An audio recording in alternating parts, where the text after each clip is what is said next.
donde Carmen aboga por incluir la igualdad como una prioridad en la construcción de un Estado moderno. Es verdad que con la democracia, cuando llegó a España, cuando se conquistó, pues hemos crecido en materia de igualdad, pero eso no supuso, llega la democracia y ya la igualdad era efectiva 100%. Hoy, después de tantos años de la llegada de la democracia, sigue habiendo asignaturas pendientes, y a eso seguro que nos referiremos en alguna de las preguntas. Luego, en el capítulo 2, referido al feminismo en España, pues se hace un poco de historia del feminismo, ¿no?, donde se destacan personas como Clara Campoamor o Concepción Arenal, entre otras. El capítulo 3, muy interesante, que lleva como título El cuerpo de las mujeres, epicentro de la infamia, pues bueno, versa sobre un tema que conocéis vosotras perfectamente, ¿no? El cuerpo siempre como territorio de debate, cuando el cuerpo, palabras de ella, vuestro cuerpo os pertenece a vosotras y nada más que a vosotras, a nadie más. Sin embargo, está siempre en continuo debate a través de la gestación subrogada, del aborto y de todas estas cuestiones. Y por último, el capítulo 4, pues, que se titula Ni un paso atrás, confrontación y propuesta, pues lo que plantea son una serie de propuestas precisamente en este contexto que he intentado describir de amenaza, de retroceso, de negacionismo, pues bueno, qué hacer, por así decirlo, en esta cuestión. El libro, si tuviera que resumirlo, y me atrevo, Carmen, en algunas frases, pues serían: la democracia sin igualdad efectiva es incompleta. En segundo lugar, el feminismo es una cuestión de justicia, no de identidad. En tercer lugar, y me parece muy interesante, sobre todo para trasladar a la gente joven, las conquistas legales deben sostenerse con políticas reales para evitar los retrocesos. En cuarto lugar, la memoria feminista es una herramienta política y el feminismo es un lenguaje internacional. Y por último, y aludía hace poco a ello, la libertad sexual y corporal es central en la autonomía de las mujeres. ¿De acuerdo? Estas son algunas frases, si ustedes quieren, lapidarias que yo he extraído del libro. Carmen, antes de que te haga preguntas concretas, ¿tú quieres decir algo con carácter general? Y luego ¿sí? Vale, pues doy la palabra. ¿Se oye bien? Sí. Micrófono, pues más cómodo todavía.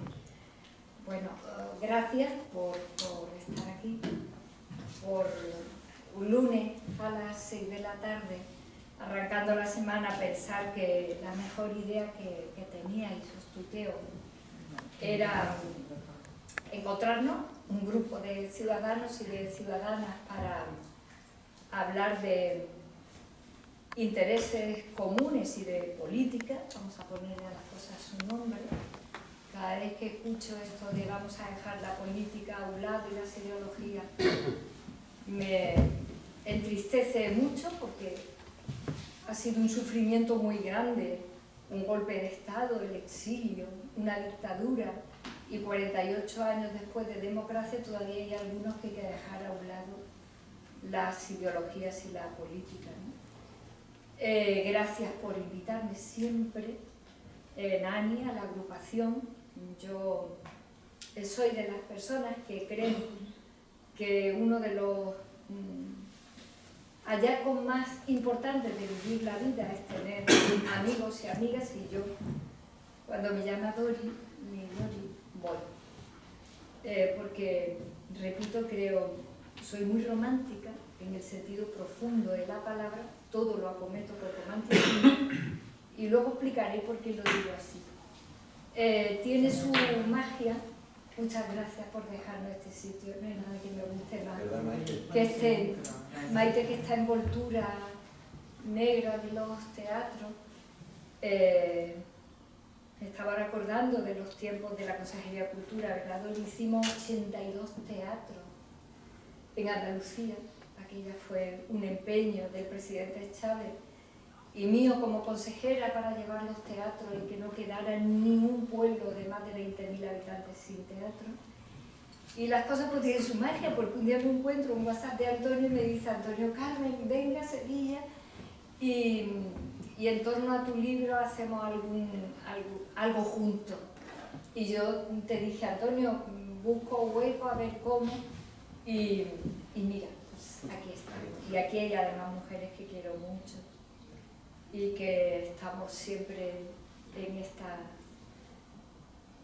esta causa del feminismo, que es la causa de la democracia, no es otra cosa diferente.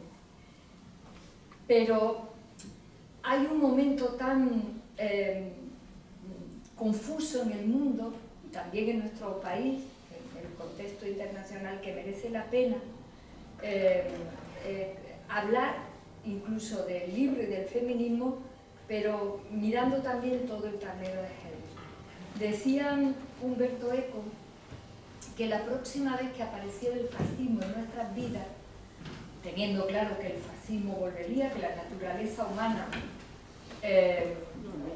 tiene momentos cíclicos, que la violencia no la abandonamos, ya le explicaré por qué creo que la violencia no la abandonamos, y que vuelven a aparecer, y decía Umberto Eco: la próxima vez que aparezca el fascismo, aparecerá con el rostro de la libertad. Cuando yo leo esto, y la primera vez que lo leí, no acabé de entender muy bien, pero a Eco siempre hay que hacerle caso. Y hace poco, preparando también una intervención en La Coruña, me acordé y fui a buscar. Y entonces sí que entendí lo que decía Eco hace 14 años. Nadie se podía imaginar que volviéramos a enfrentarnos a la violencia del autoritarismo, a la esencia del autoritarismo y a los nuevos rostros del fascismo que los estamos viendo. Y volví a releer el texto y decía: vendrá con el rostro de la libertad, no vendrá con las armas, y vendrá de una manera tan absolutamente sofisticada que ya le advierto a los lectores, decía, que cuando llegue ese momento todos tendremos que agudizar mucho la inteligencia. Yo recordaba la frase de la libertad, pero no recordaba el resto del texto. Me estremecí cuando volví a ver todo el párrafo entero, y creo que es justo lo que está ocurriendo. Y por eso decía que lo quería contextualizar, si te parece a ti, Antonio. A ver, la igualdad es un proyecto ético que requiere mucho trabajo, porque no nacemos iguales. Nacemos hombres, mujeres, orientaciones sexuales distintas, ricos, pobres, razas diferentes, diferentes lugares del mundo, colores de piel distintos. Venimos en condiciones diferentes. No le llamemos todavía desiguales. Desiguales, por supuesto, pero llamémosle diferentes. Nadie elige nacer. Y esto es muy importante, esto que voy a decir. No porque os descubra nada, sino porque es importante recordarlo, porque creo que ahí donde se bifurca el pensamiento conservador que deriva luego la autoridad. Nadie elige ni nacer, ni no nacer, ni cómo nacer. Por lo tanto, la libertad de lo que eres no existe. Existe el acatamiento de las circunstancias de lo que te ha tocado en la vida. Naces mujer, lesbiana, musulmana, en el Gabón, y lo que te espera debe ser terrible. Naces blanca, rica, heterosexual, heterodín y láctea. Pero no es la libertad lo que determina lo que tú tienes entre manos como vida. Es otra cuestión completamente diferente. Así que la idea de que exista la sociedad y el Estado, la sociedad y un Estado que estructura la sociedad, solo tiene sentido, por más vueltas que le dé, si lo que va a hacer con esas circunstancias tan diferentes es intentar achicar las desigualdades. No hay más proyecto desde mi punto de vista. No hay más proyecto. Para alguien con dos dedos de frente, con sentido de la ética, con un profundo sentido de la humanidad y con inteligencia para mirar el mundo. Todo lo demás es secundario. La idea es cómo organizar eso. Esa es la gran idea de la igualdad. Por eso nuestro modelo de Estado, ahora que se lleva tanto a defender el Estado de Derecho, te levantas y te acuestas y lo oyes a todas las horas, hay que defender el Estado de Derecho, el Estado de Derecho, el Estado de Derecho. El Estado de Derecho por sí solo no va a ningún sitio. La dictadura tenía normas, y tribunales, y código penal, y leyes procesales, había derecho. El asunto está en lo que hay antes del Estado de Derecho, democrático. Democrático antes que de derecho, para que el derecho nazca de la voluntad del pueblo soberano, porque si no, no nace de la voluntad del pueblo soberano el derecho. Y detrás de derecho tiene que ser social, tiene que intervenir en la desigualdad y convertirse en esto que llamamos estado de bienestar. Las tres cosas juntas, porque si no, no sirven. Esto es muy importante recordarlo ahora, porque para algunos el estado de bienestar es optativo. Si acaso mejora el negocio con los servicios públicos. Es decir, esto me lo paso por los forros, que es optativo. Yo creo que el Estado de Derecho es muy importante, pero el Estado social como que no lo nombra. Otros piensan que con poner en marcha todos los procedimientos para conformar el poder, ya estás en el Estado de Derecho y ya no necesitas referirte al solo. Lo digo como receta práctica. Cada vez que escuché en cualquier conversación, debate, tertulia que tengáis por ahí, cada vez que os digan hay que observarlo a partir de ahora, veréis con quién vais a identificar la gente que dice hay que defender el Estado de Derecho. Hombre, lo han defendido con las togas puestas a las puertas de los juzgados contra el gobierno legítimo. La defensa del Estado de Derecho. A esto se le olvidaba que el Estado de Derecho es democrático, que la ley contra la que estaban protestando, esa u otra, era la que nace del soberano, que es el pueblo español, a través del circuito del Parlamento y del Gobierno, y a otros se le olvida el Estado social porque para ellos el alcanzar el poder y el dictar normas agota la idea del Estado, porque el Estado no tiene que intervenir en la desigualdad. Por lo tanto, los servicios públicos, las obligaciones de ensanchar derechos en los servicios públicos, que es lo que hace que tu vida se parezca al que ha tenido más suerte que tú, tampoco existe. Este es el lío que tenemos ahora mismo. No va a volver el fascismo con las armas. Lo vemos que llegan al poder por la vía democrática. Hemos visto las elecciones en Argentina que se han comprado con 20.000 millones de dólares, anunciados 3 días antes de votar. Hemos visto comprar primero una red, intervenir con los problemas de ciberseguridad, del hackeo de unos países contra otros para intervenir en las elecciones. Es decir, el formato, desde el punto de vista meramente instrumental, lo han aprendido y lo van a utilizar. Esto no va a ser una vuelta a no hay elecciones, no hay urnas, no va a haber debate. Esto va de algo mucho más sofisticado y mucho mejor pensado. Está mucho más fino, como decía Humberto Eco. Me quedo en el Estado de Derecho, observarlo, pero me evito el estado de bienestar. No llegamos a decir que el Estado es democrático, de derecho y social por casualidad. Esto no es por casualidad. Alguien dirá, oye, podríamos haber dicho 4 cosas, 5 adjetivos, 4 funciones, 7 en vez de 3. No, porque es que esas 3 abren y cierran todo el circuito. Abren el poder político reconociendo al soberano que es el pueblo y lo cierran interviniendo en las condiciones de desigualdad para ir en dirección a la igualdad. Ya está. Pero no lo veréis. No veréis a los nuevos rostros del autoritarismo y la igualdad nunca. Los veréis hablar de libertad. La libertad que me permite alcanzar el poder, la libertad que me permite utilizar todos los instrumentos del lado privilegiado que me haya tocado en la vida y nada más. Pues esa es la democracia del siglo XXI. Digo del siglo XXI porque la primeros ensayos de democracia en torno a después de la Primera Guerra Mundial no dieron un paso tan grande. Los primeros ensayos de democracia después de la Primera Guerra Mundial era, por favor, organicemos urnas, por favor, que se presenten diversos universos ideológicos, distintas ideologías, y alcancemos el poder por ahí y nunca por las armas. Poco más. Cuando el Estado moderno se encuentra que vota a todo el mundo, dice, ostras, pues si vota todo el mundo voy a tener que hacer algo. Porque cuando no votaba todo el mundo, yo no tenía que hacer nada, porque no me interesaba lo que opinaba nadie, no me tenía que votar. ¿Os acordáis cuando votaban solo los propietarios? Los varones propietarios. Bueno, daba igual, los varones propietarios era un circuito pequeño y cerrado. Yo voto porque yo estoy en élites de poder, que son las mismas élites económicas que van a acceder a las mismas élites políticas. El pueblo estaba fuera de todo eso.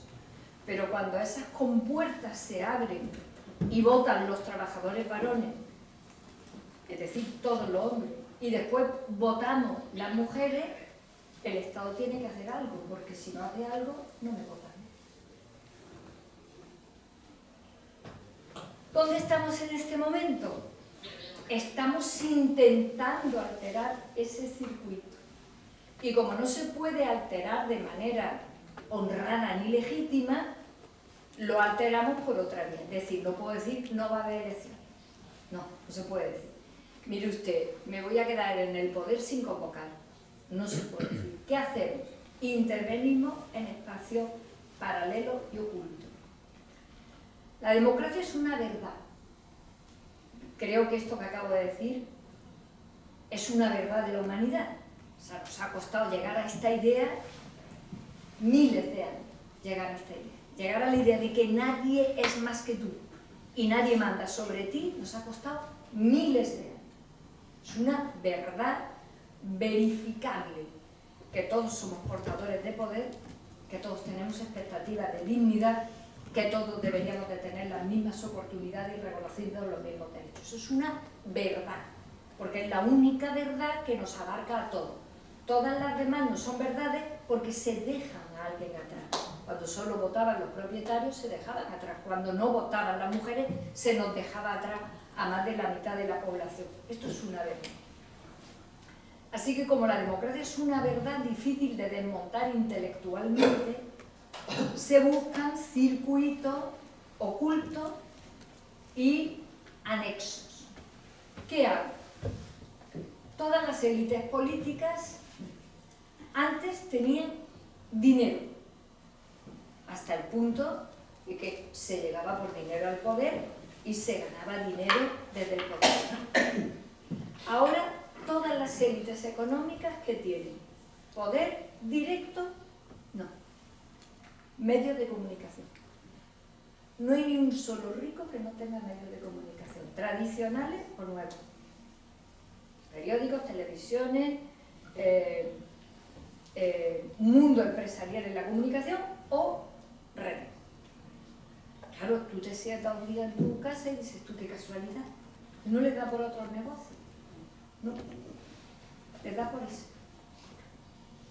Y esos negocios que contaminan automáticamente las libertades verdaderas, las de circulación de la opinión y el derecho a la información, que todas las constituciones democráticas lo vinculan a la veracidad, se altera. ¿Por la vía directa? No, porque los medios se meten en un mercado y son un mercado, no, y son un negocio.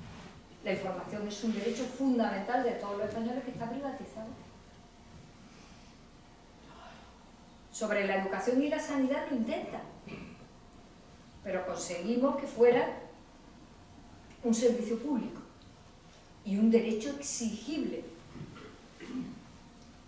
El derecho a la información está igual de protegido que la salud y que la educación, pero está privatizado. Incluso los medios públicos, que son pocos, ya solo son televisiones y radio, medio escrito ya no hay, antes lo había, son en el mercado, en algunos casos, minoritarios frente a toda la panoplia de medios que compiten con criterios privados. Cuando tú compites con criterios privados no estás vinculado a la protección de los valores democráticos. Lo tuyo es un negocio, lo tuyo es publicidad, audiencia, share de espectadores. Entran criterios privados sobre un derecho que es público. Que no es un derecho cualquiera, porque como decía Antonio, es el único derecho donde tú te puedes enfrentar con algunas cosas que tienen que ser verdad. Que tienen que ser verdad. Si la democracia es una verdad que no la pueden desmontar de manera directa, repito, la acosan sistemáticamente desde estas otras fórmulas. Ya vamos a tener el salario de Elon Musk, que va a ser más que todo el PIB de algunos estados europeos, su solo sueldo. Esto no lo hemos visto nunca, son estados privados. Ya tenemos una persona, varias personas en el mundo que ellos solos son un estado privado. Tienen el PIB de un estado y pueden operar con las fuerzas de un estado del panorama internacional. O sea, cuando decía Eco, espabilar y agudizar qué es lo que le va a pasar a la democracia, no esperéis que vengan a decir, se acabaron la urna, rompo la urna, pucherazo. No, eso no va a ocurrir. Están ocurriendo cosas mucho más complicadas. Y algunos, por demócratas, por progresistas, otros porque tenemos obligaciones con las siglas que portamos más que centenarias, tenemos la obligación de estar en este momento mucho más inteligentes de lo normal. Mucho más inteligente de lo que es el carril normal de las ideas. Tenemos que espabilar para salirnos del carril normal de la idea. Por eso resulta, repito, muy interesante tener reuniones de esta naturaleza. Pareciera que esto es antiguo, que lo moderno es andar por ahí zumbando por las redes. Las redes ya caerán, también os lo digo, ya caerán. Y segundo, para poneros en el contexto, hay un espacio mucho más subliminal, mucho más preocupante todavía, que es el siguiente. Como yo no puedo hacer todo esto claramente, lo voy a hacer de una manera nueva en el mundo porque las tecnologías y los instrumentos de comunicación me lo pueden permitir. Lo diré en términos muy sencillos, como decía Nani, voy a cabrear a la sociedad, la voy a cabrear. Le llamamos polarización, le podemos poner muchos nombres, pero en realidad de lo que se trata es voy a cabrear a la gente. La voy a cabrear, le voy a provocar un estado de ánimo alterado. Esto que llamamos ahora ansiedad, problemas de salud mental, no sé si os habéis dado cuenta que coincide una cosa con la otra. Tú te miras a ti mismo y tú dices, yo no tengo mala vida. Mi abuelo sí que la de tener en lo alto.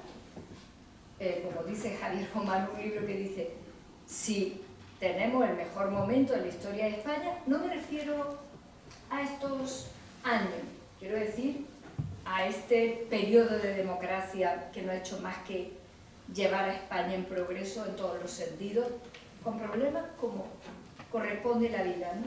Pero dice, si tenemos el mejor momento de la historia española, estamos tan cabreados. Este es el título del libro.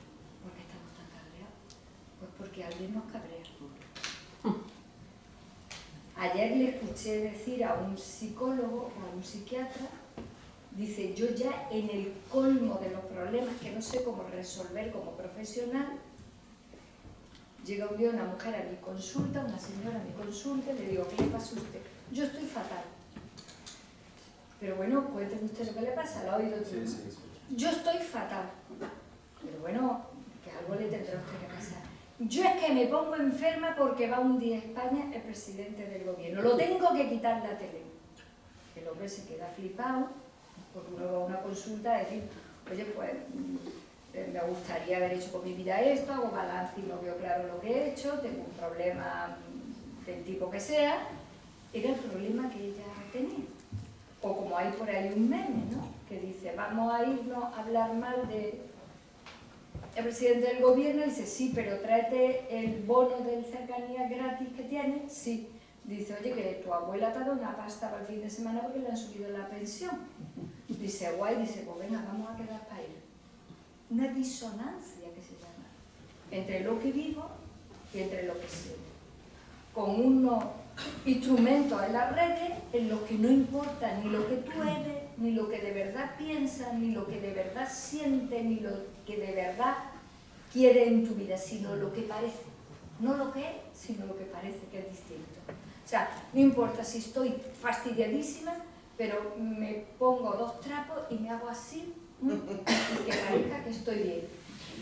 Da igual, que lo hace mucha gente joven, desgraciadamente, porque es la franja donde más fácil es entrar, ¿no?, a hacer todo este tipo de cosas. Altero las sociedades, y cuando las tengo alteradas, las tengo agotadas emocionalmente, las tengo opacas intelectualmente, y hay un momento que no sabes qué es verdad, qué es mentira, ni qué hacer.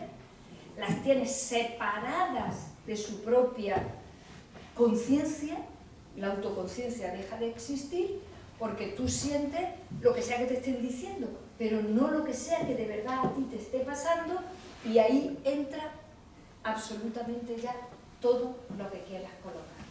De repente coincide todo eso con este furor de que en las sociedades actuales tenemos problemas mentales, y luego en este contexto, para que ya no te quede ninguna duda, al menos desde mi modesto punto de vista, te coge algunas estadísticas de Naciones Unidas o de los Eurobarómetros y te dicen que cualquier país pobre, económicamente pobre, le da sopas con onda en felicidad a cualquiera de los ricos.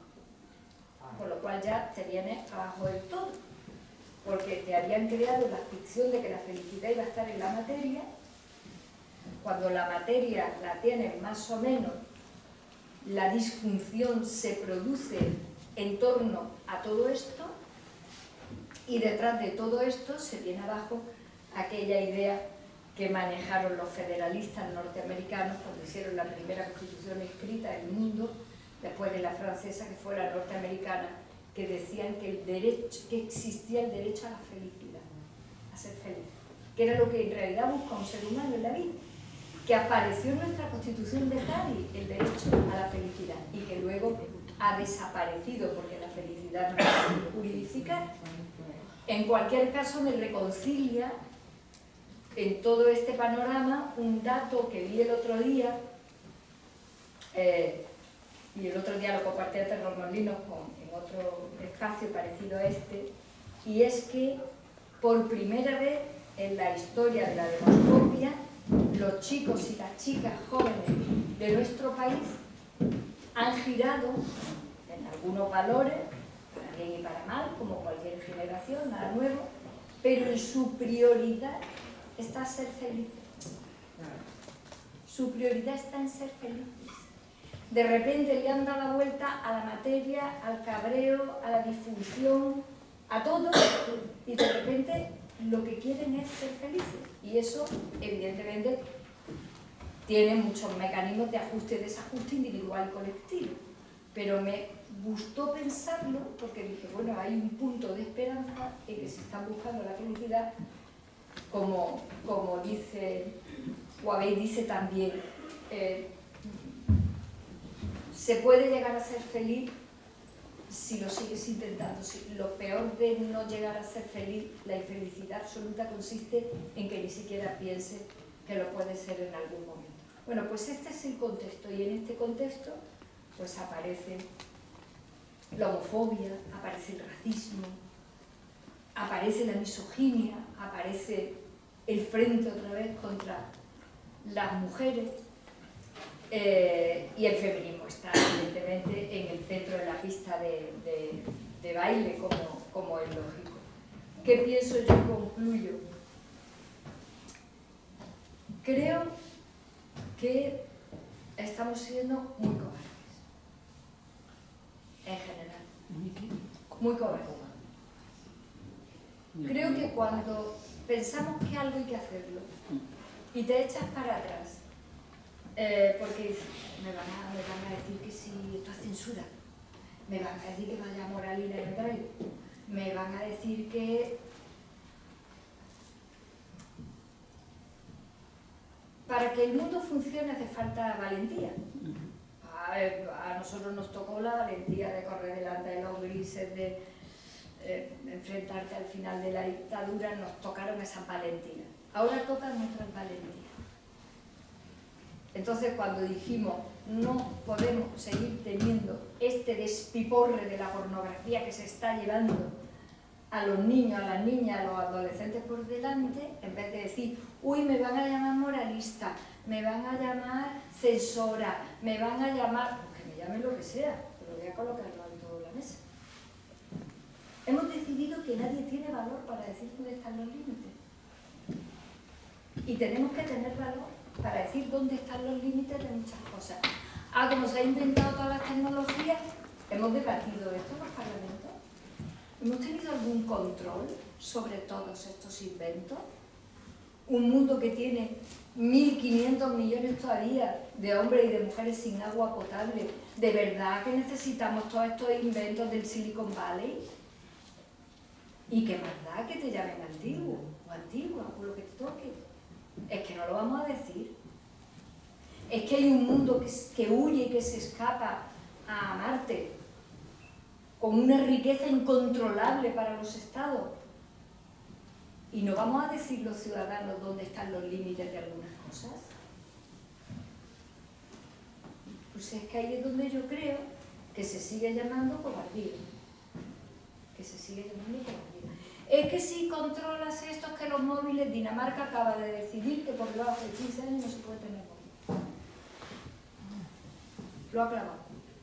El argumento que me vi el otro día una parte del debate de su parlamento, el gran argumento de todos los intervinientes era que los móviles le destrozan, le roban la infancia a los niños. Le roban la infancia. Salimos a decir que no queremos que los chiquillos estén en las pantallas, pues hay que salir. ¿Sabéis a quienes no le conviene? A quienes venden las pantallas. Y eso es más antiguo que los balcones. Negocio. Negocio o democracia. Carmen, en ese...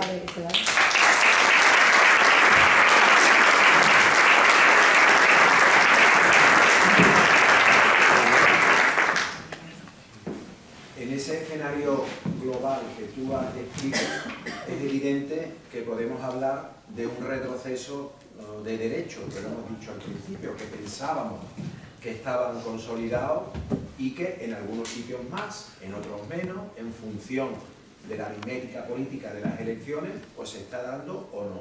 Pero en mayor o menor medida, yo podía poner ahora el ejemplo de Sevilla, capital, ese retroceso se está produciendo, cabalgando junto con el negacionismo. El otro día leía a una Susan Faludi, una reportera, periodista, que le han reeditado un libro muy famoso ahora en español, y esta norteamericana reportera, periodista, investigadora, decía que el antifeminismo antes se atacaba con guante de seda, utilizo su palabra textual, pues porque, bueno, daba como pudor o podía producir, estaba mal visto, mal considerado, que tú te pusieras, te posicionaras en contra del feminismo. Y dice, y sin embargo ahora, el antifeminismo quiere sangre.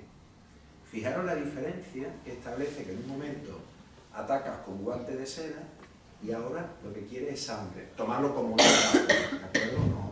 No al pie de la letra. Y ponía el ejemplo de cómo en Estados Unidos se están arrestando madres porque compran píldoras para el aborto de sus hijas, y sin embargo en el gabinete de Trump pues hay presuntos violadores, agresores sexuales, confesos, y no pasa absolutamente nada. Fijaros cómo cambia la coyuntura. también en Sevilla, lo sabéis las mujeres aquí presentes, y por supuesto Nani como concejala, hemos visto cómo llegaba el 8M y la declaración institucional, que es una declaración de principio a favor de la igualdad que tradicionalmente se ha venido apoyando por todos los grupos políticos, el Partido Popular no la ha firmado. Como el otro día, en el Día Internacional del Cáncer, una declaración institucional a favor del diagnóstico precoz, a favor de la investigación. En la declaración institucional tuvimos muchísimo cuidado de no citar la palabra ni Partido Popular ni Junta de Andalucía, con el momento que estamos pasando, ¿vale? Eso lo llevamos por una moción paralela, que ahí también nos la tumbaron, pero no esperábamos que nos apoyaran. Pedíamos el cese de Moreno Bonilla. Entonces en esa moción no nos la iba a apoyar el Partido Popular. Pero en la declaración institucional, que era blanca, como se suele decir, sin aristas, lo votó, por supuesto, Izquierda Unida Podemos, nosotros que la promovimos, y la votó, y la firmó Vox, y no la firmó el Partido Popular. Una cosa, en fin, también extraña. Entonces, en ese contexto, Carmen, yo te quería preguntar dos cosas. Es una apreciación mía. Lo que está ocurriendo, el porqué del auge de la extrema derecha, hay un desapego ciudadano a la democracia, todos son iguales, no me interesa, gente muy desesperada que te agarras a un clavo ardiendo, y ese clavo ardiendo normalmente es Vox o Donald Trump, que Donald Trump gana en las zonas rurales de Estados Unidos, no gana en Nueva York. Afortunadamente tenemos un alcalde socialista en una de las principales capitales del mundo, ¿no? Pero creo que falta, o sea, el diagnóstico, y tú has hecho un diagnóstico muy certero, pero hay mucha gente que está desconcertada sobre cómo frenamos esto, qué hacemos. Porque ¿no crees tú que a veces hablando con gente joven, que siempre pueden tener una mayor dosis de rebeldía, de contestación, que ahora mismo lo punky, o lo, no sé cómo me salió punky la palabra, o lo underground, lo contestatario, es votar a la extrema derecha, y que palabras como socialismo o feminismo les suenan como algo muy antiguo? A ver, hay un error que hay que reparar como sea, y es haber identificado de manera total y absoluta democracia con materialismo y progreso político. Eso al 100% es un error. La democracia es valiosa, además de porque el progreso económico se produce con criterios de reparto, porque son valores que nos permiten vivir también al margen de la materia. O sea, en España es clarísimo, hemos identificado democracia con progreso económico. Porque en nuestro caso, en el caso español, la democracia ha llegado tan tarde en nuestra historia, en un momento donde, incorporándonos a la Unión Europea con todos los fondos, pero es que hemos sido perceptores durante tantos años, ya no, pues para nosotros ha sido una identificación que tiene su interés por lo buena que ha sido, pero cuando tú a la gente no le dices la democracia hay que defenderla independientemente también de las circunstancias económicas, porque es el modelo donde cabemos todos, donde yo puedo pensar, puedo opinar, puedo tener religión, no tenerla, puedo vivir como yo quiera vivir, ese beneficio vital de poder ser tú en el modelo social y en el modelo político, no lo hemos contado. Le hemos dicho a la gente que la democracia era que tu pueblo iba a una piscina, pero otra climatizada. Y en las siguientes elecciones, además, no sé cuánto y otra cosa. Y las campañas electorales llegaba un momento que parecía una subasta. Si yo hago una cosa, yo hago dos, tú haces una, tres. Hemos identificado una cosa con la otra, al 100%. Y al 100% no la puedes identificar porque de repente la gente, en cuanto que tiene un problema, el sistema no funciona. Pero claro, el sistema no funciona porque siempre, evidentemente, hay que seguir mejorando, pero lo que no puede dejar de funcionar son tus derechos, tus libertades, la representatividad del poder político, el respeto a las instituciones, porque eso es la estructura de la casa. Tú puedes estar de desacuerdo si haces un pasillo o pones 3 puertas, o quitas una ventana o pones el ascensor, o cambias las cortinas. Pero lo que no puedes poner en duda es la estructura de cemento que tiene el edificio. Entonces, al producirse ese ensamblamiento, aquí hay gente que piensa que si no me pasa cualquier cosa en el ámbito económico, pues es que el modelo no funciona. Y eso lo tenemos que distinguir. Yo creo que el pueblo español, no sé cómo se va a comportar en las siguientes elecciones, me refiero a las generales, cuando las haya, pero si tú miras los registros electorales, el pueblo español no votó nunca por la cartera. Nunca. Nunca. Hasta ahora. Nunca. Aquí hemos mandado a su casa gobiernos con mayoría absoluta y con un momento económico boyante porque nos han metido en una guerra. Hemos mandado a la gente a su casa por problemas de corrupción, no porque a mí no me estuviera funcionando bien la vida, o el sueldo, el trabajo, las oposiciones, o el negocio, o lo que fuera.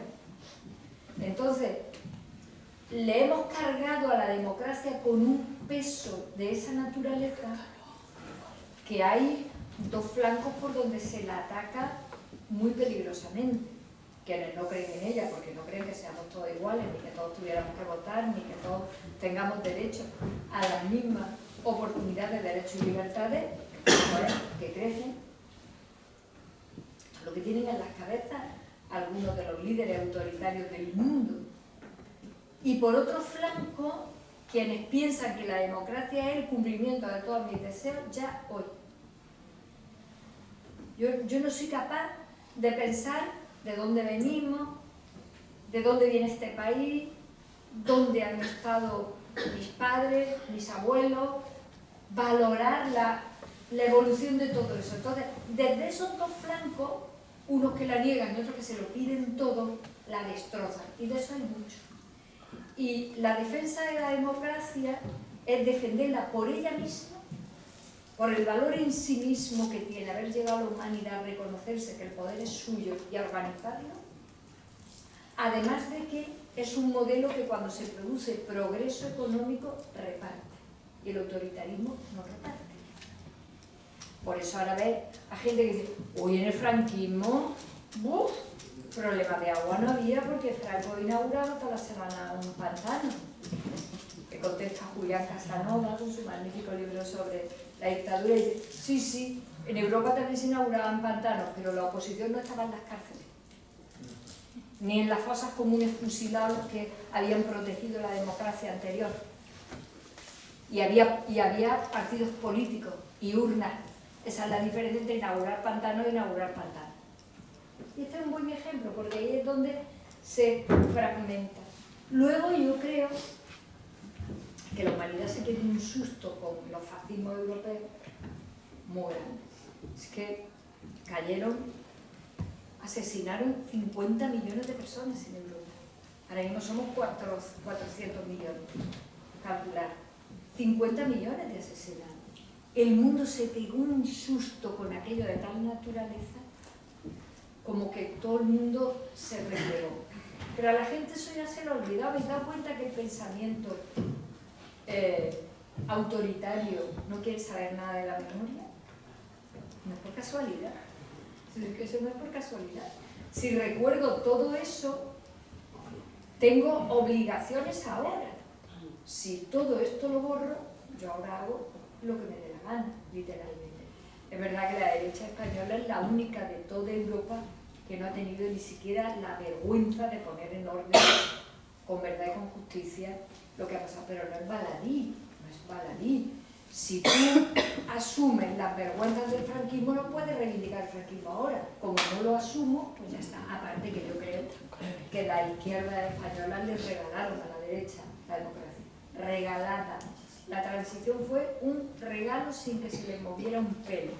Como no se le movió un pelo, no lo valoraron el sacrificio que hubo que hacer por los otros lados y por lo tanto Si destrozo las instituciones, las destrozo. Si aprieto, aprieto. Si pongo en duda la legitimidad de un gobierno, la legalidad de un gobierno, pero está sentado al lado del presidente del gobierno cuando un chaval de 42 años, me refiero a Casado, le decía: ¿tú quién te crees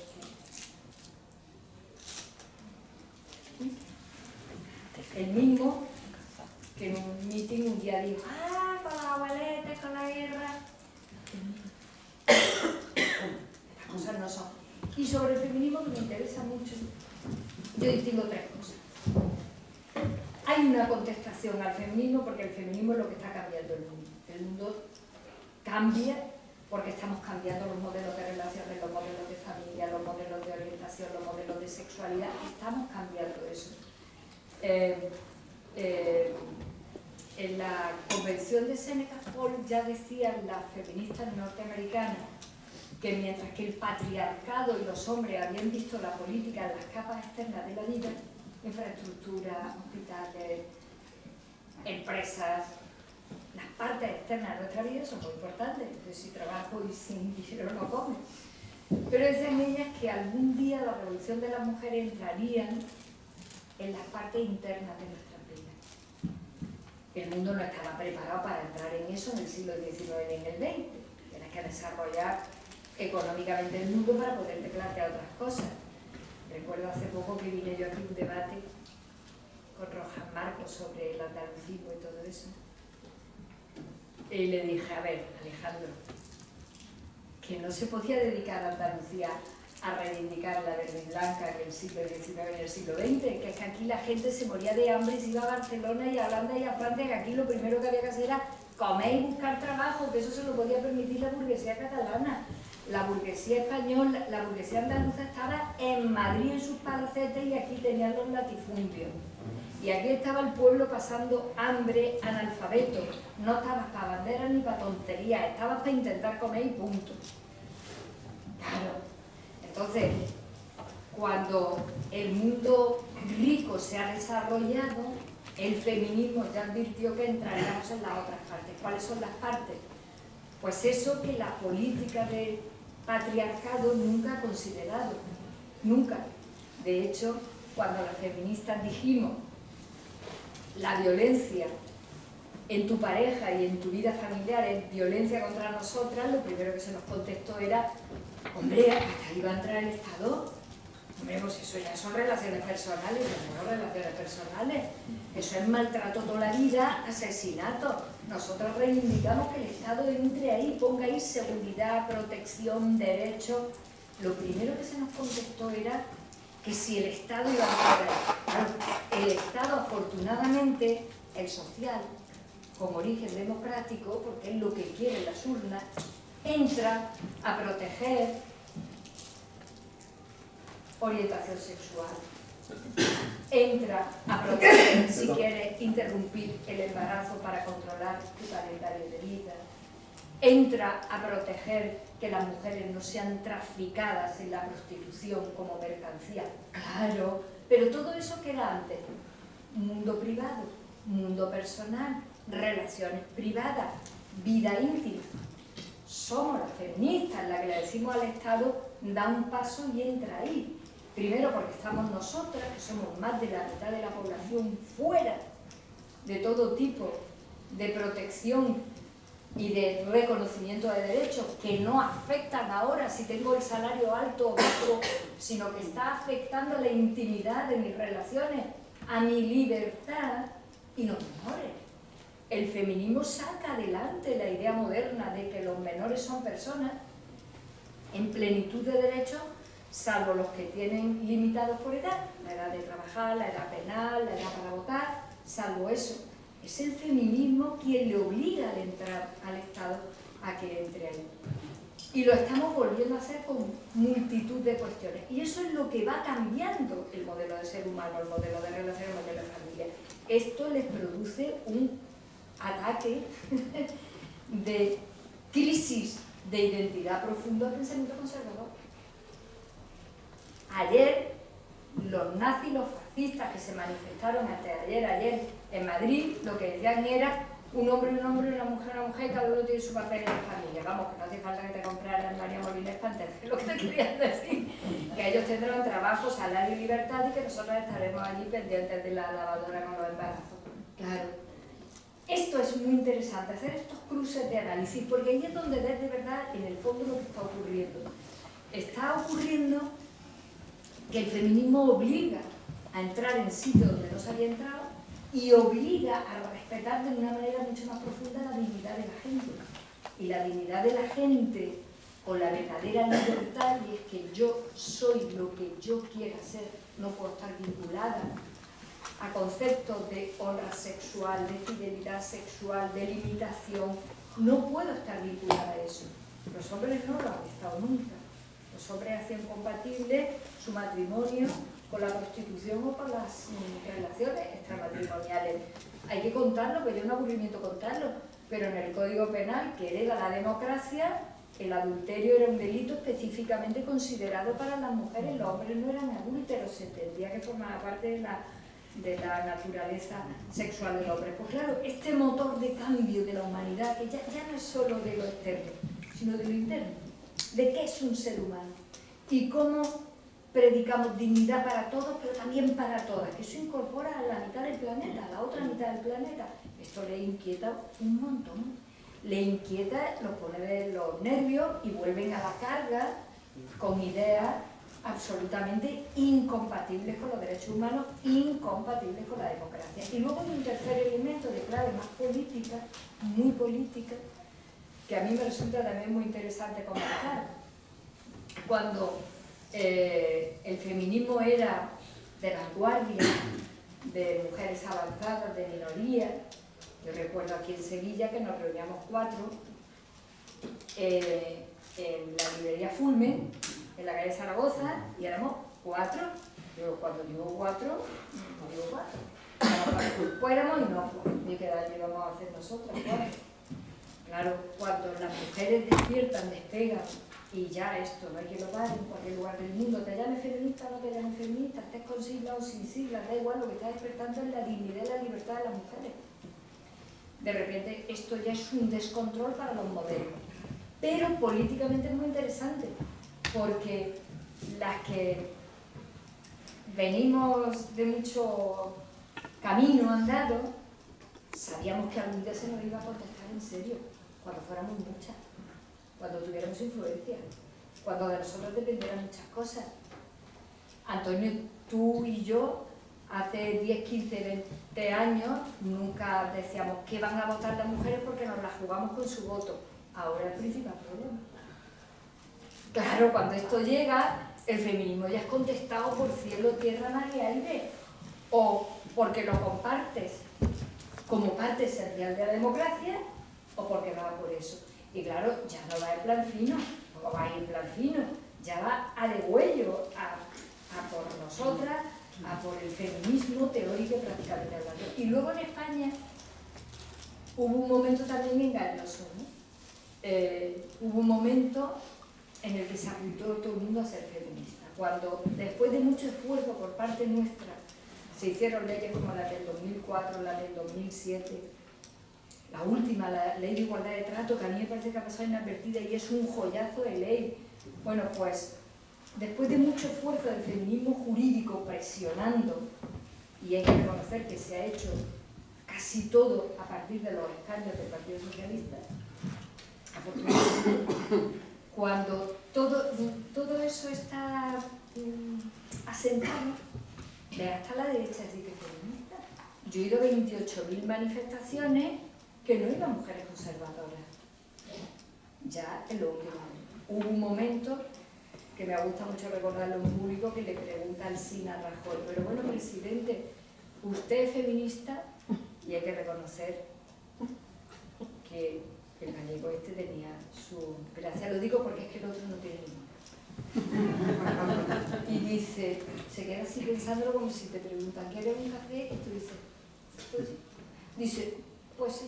Sí. Yo el día que escuché que era feminista, no me dije, mira que me voy a dedicar, yo me tengo que inventar algo. Tengo que salir corriendo aquí. Después de esa burbuja de feminismo, la burbuja se ha pinchado ya. Entonces ya el PP te dice, pues yo esto ya no lo voto porque yo estoy haciendo cálculos y no me conviene, pero bueno, no obstante, si pasado mañana me conviene, vuelvo a la carga, ¿no?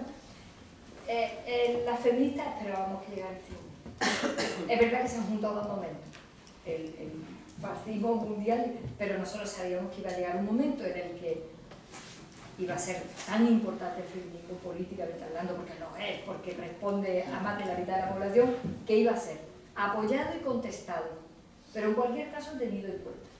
Y en ese tener en cuenta, pues nos pegamos unas batallas que te caen, porque después de los audios que escuchamos se montó un pollo abolicionista en este país, que la que llevamos toda la vida y dijimos, ¡ay, qué alegría! Ya no sé qué está acostada, y decimos, ¡ay, por fin!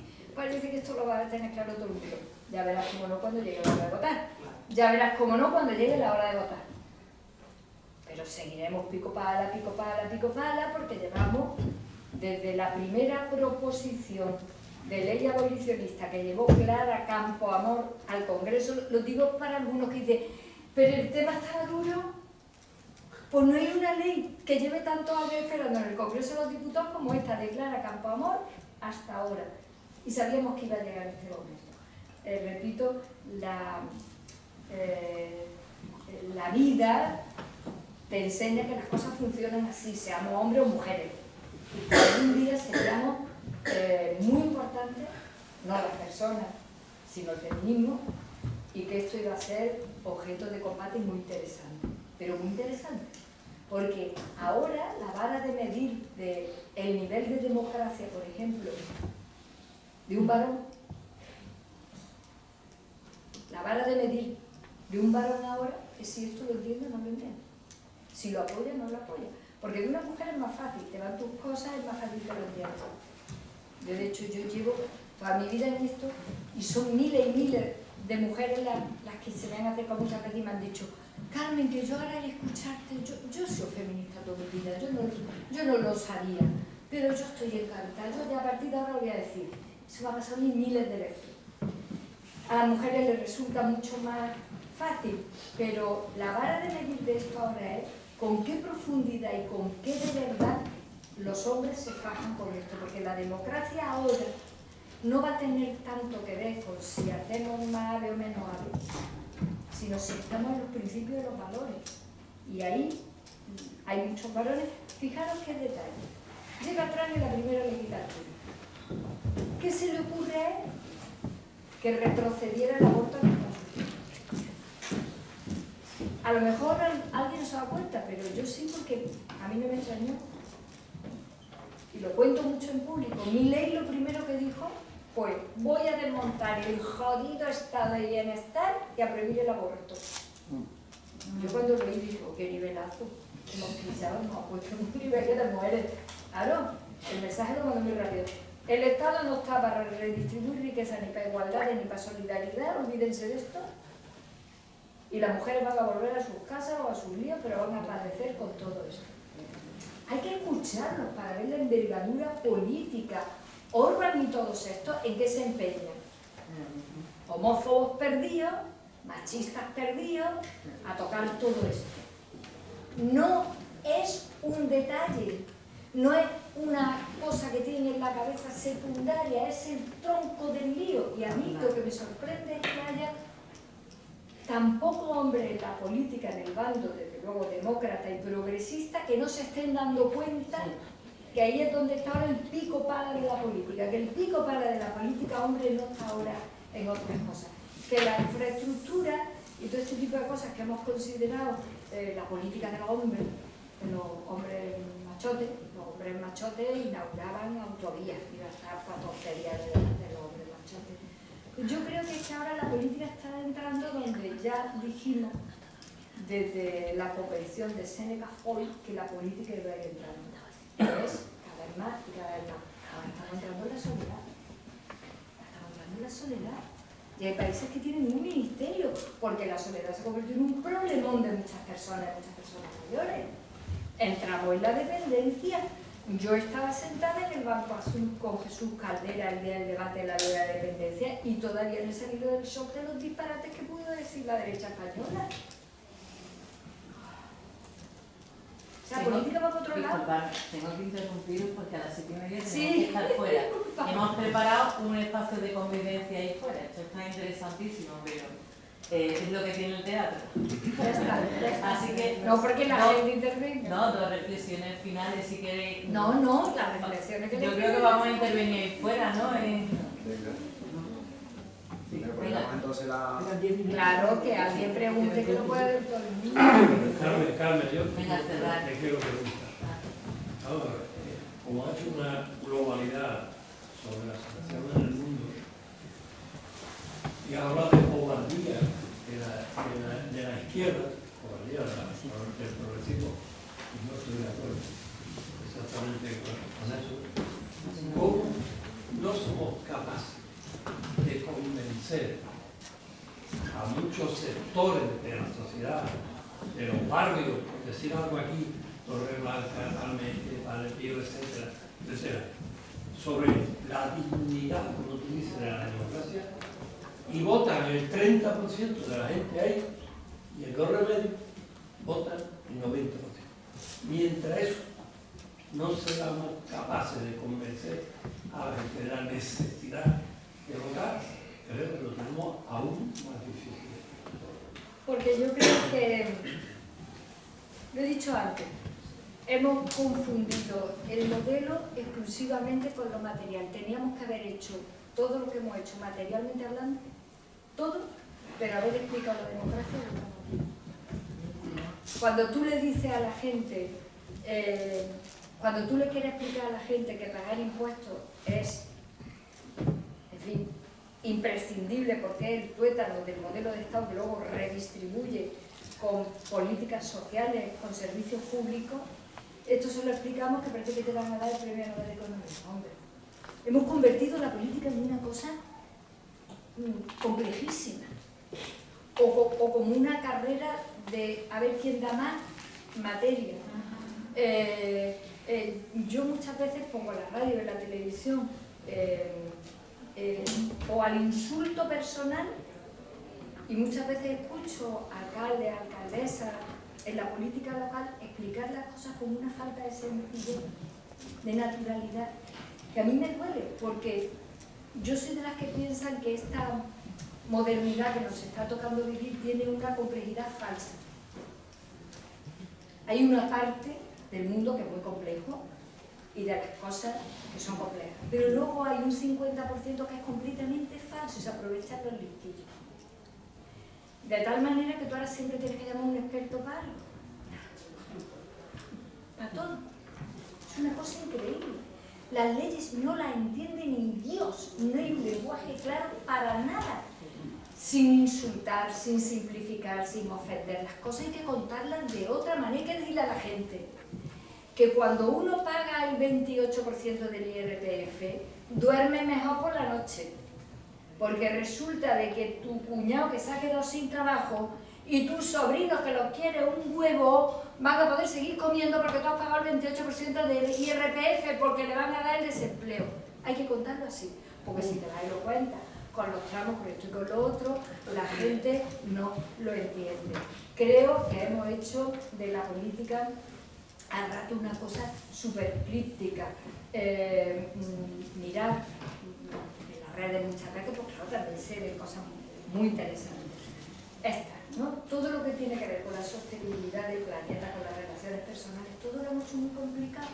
Un día veo un meme que dice uno: hostia, he descubierto que tendiendo al sol he leído un trabajo de un científico de no sé dónde, siempre es de Wisconsin, y dice de Wisconsin que dice que el sol mata directamente las bacterias y que además ahorra porque no lo mete en la secadora.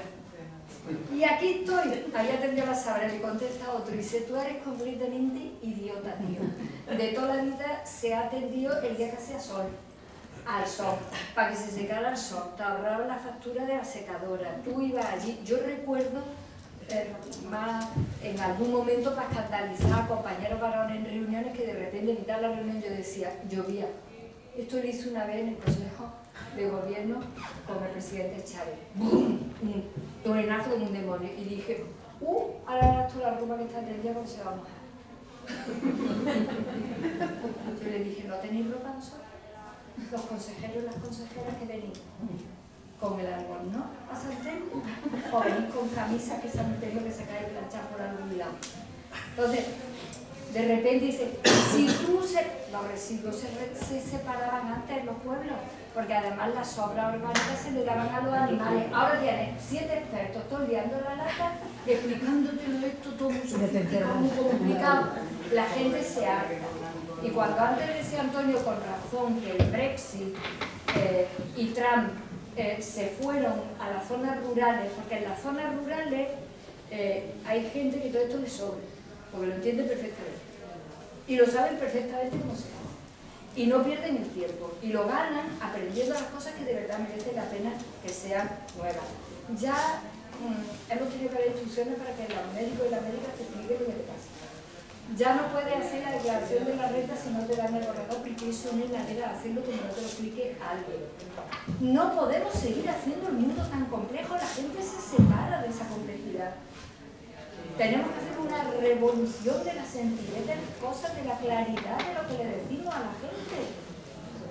Porque es que hay cosas que serán complicadas y que no se las podremos contar bien, pero la inmensa mayoría se le pueden contar bien a la gente. Mirad, yo me enfrenté a una crisis, que está aquí Dori y Bernardo, caramba, a una crisis en la Alhambra, con lo de la gestión de la Alhambra. Aquello era, la Alhambra, un monumento de atracción de visita increíble. Bueno, la presión era que había que visitar más, visitar nocturnas.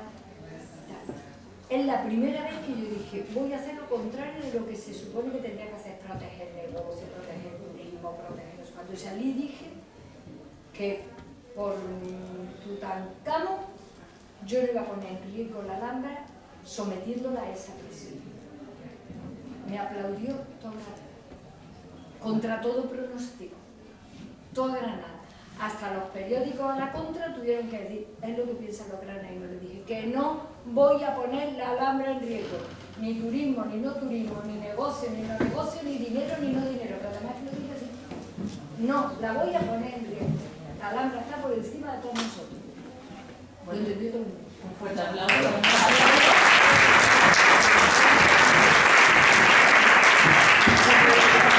Hemos preparado un regalito muy trianero, una cerámica, un corazoncito, el corazoncito del PSOE y además morado.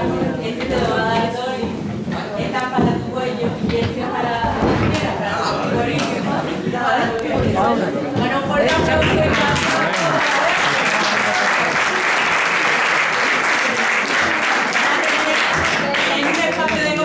Donde podemos seguir hablando si queremos, pero es que el teatro empieza ahora a las